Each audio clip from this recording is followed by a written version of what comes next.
Hello HEMA friends, and welcome to this new video dedicated to longsword techniques. And as you can see, today we are going to give a look to the vertical false edge strike for the opponent hands. Now, some people hate this strike because they consider it not effective enough, or they find it boring because they get hit by it very often, or they see a lot of people landing tons of doubles with it. My answer to all of this is it's important to learn how, when and at which distance to land this blow to make it useful, safe and effective. Let's give it a look.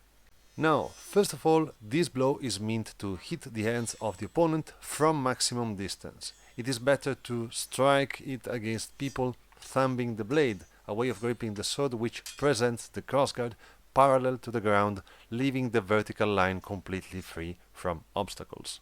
It is also meant to be landed as a first intention straight attack, namely you take the initiative and you go for it. Landing it as a counter attack instead, when the opponent is attacking you, is a double maker and should be avoided in the greatest majority of the cases, unless you are very skilled at moving backward very fast.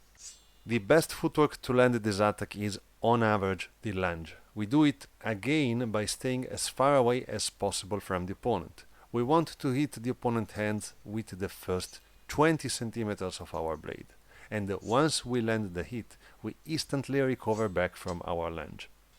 Maybe even doing an additional step backward, ideally.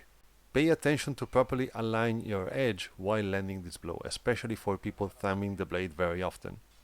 This blow can be parried in a couple ways, but the most common way to defend from it is voiding it. So, for the one of you who hate it because it seems impossible to deal with, learning how to void it should be the first step to solve this kind of problem.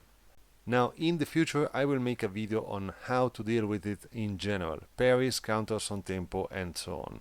Now, let's get back to the topic of the video, landing the blow itself. If you land this action and you get the opponent, or the opponent voids the attack or you miss it, whatever the case, chance is that you may be subject to an attack instantly after. So a good idea is to train for this kind of condition from the very beginning. The action which I suggest you to land from there is a simple parry in frontale.